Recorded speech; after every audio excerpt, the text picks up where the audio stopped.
Okay, thank you, John. The clerk will call the roll. Senator Hanger. Here. Senator Morrison. Here.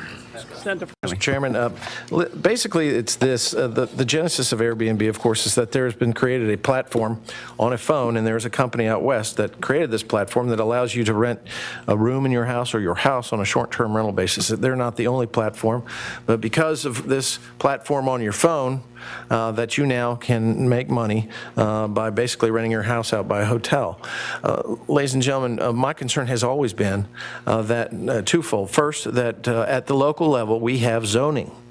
And we give that power and empower our local governments to zone because then it is good for the aesthetic pleasure and the good lives of those that choose to live and reside within those counties, cities, and towns. More specifically, that we have zoned agriculture, we have zoned business. And in the business and commercial zoning districts and the overlay districts that they have, those districts is where you find hotels, where people go for transient occupancy when they come to your area. Hotels are $1 billion industry in Virginia, generate enormous amount of taxes and employ thousands upon thousands of people. What we're doing now, and the part of the problem with the platform is that this flouts those zoning laws by allowing your neighborhood to have someone who chooses for themselves to engage in the Airbnb vending process to then have the ability to rent their home. And that, of course, is not perhaps like you or me, what we bargained for when we bought our house, that we would be living next to a hotel. We have no understanding of who's coming and going. There's no regulation. They're not subject to any of the zoning or health and safety laws because they're in and out, like hotels are done, and the collection of the fees and taxes. As I like to say, if I wanted to live next to a hotel, I would have bought a house next to a Holiday Inn Express. That is why we have zoning. So when this platform comes in, and they may say, well, it's about freedom, and it's about the sharing economy. The problem is that, look, what's next? The sky's the limit on a platform. I own a 60-acre farm. If I find that there's a platform that says I can turn it into a pavilion and have the Rolling Stones, then why wouldn't I do that? Sell tickets, not obey health and safety codes, not care about my neighbors who are in the agriculture area, and it's commercial because it's my right, because it's my property? No.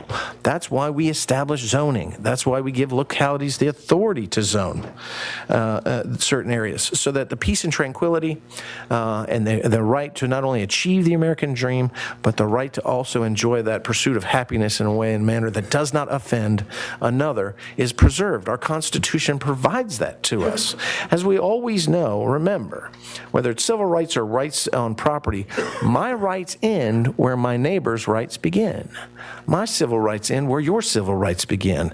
That is where we come together. And this kind of flies in the face. And ladies and gentlemen of this committee, I would say this, that I would have respect for this industry of Airbnb if they would respect the law that's already in place.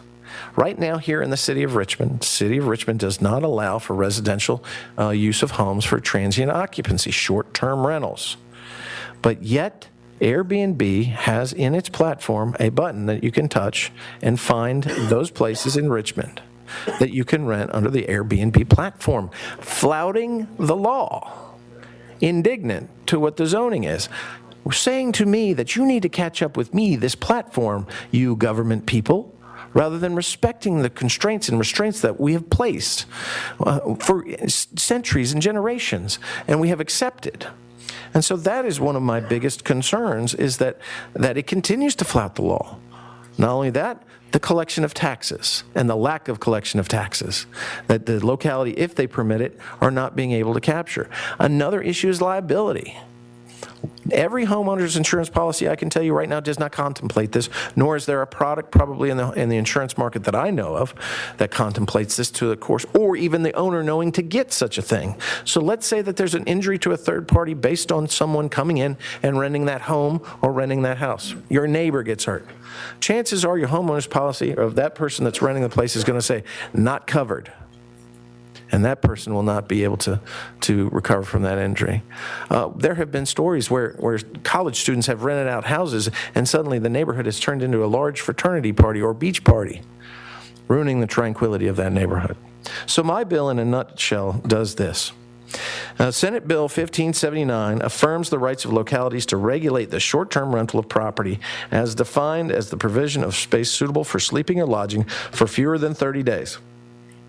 If a locality allows short-term rentals, the locality shall require the person offering the property for rental notify adjacent landowners in writing, obtain local permission to offer the property for rental, and carry a minimum of $500,000 of commercial premises liability insurance. Our hotels carry much more in terms of that because they are an innkeeper.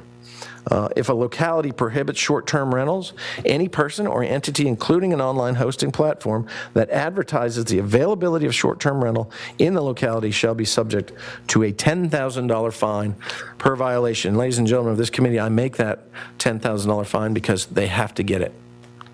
If you're dinking in for $50 here, $50 there, it's still economically feasible to go around that. People only know, and companies only know, to comply with the law when you hit them in the wallet. And quite frankly, for each violation that occurs, $10,000 can add up pretty quickly. Otherwise, these companies, unless regulated, and unless we give the government at the local level control, will continue to flout the law in the same manner that they have flouted the law here in the beautiful city of Richmond. And moreover, part of what concerns me is this. For liability's sake, a lot of the assets of Airbnb are across the sea, out in Ireland at the Jersey Isles, the best tax haven in the world. Not subject to disclosure, not subject to taking if you're injured, and so that concerns me as well.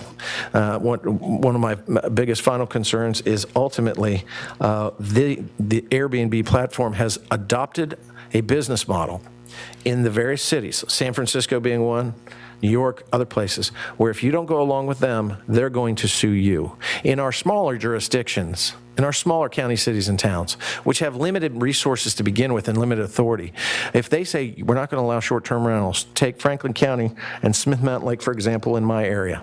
They prohibit it right now. It's been that way forever. If they prohibit it, then the next thing that this platform has done by historical, I've seen it historically, is that they're going to sue them, take them to court, run up their legal fees, take all that generated tax revenue that's going to go to some firm defending, and corral them into making a deal because they are putting their own financial stability in the county or city or town level in peril. I've seen this. It cannot happen. We are the government. We are a government of people that run ourselves. We are not dictated to by something that says we're faster than you government and we're more nimble, so you need to catch up with us. They need to respect the rule of law, and that's the bill, Mr. Chairman. I thank you.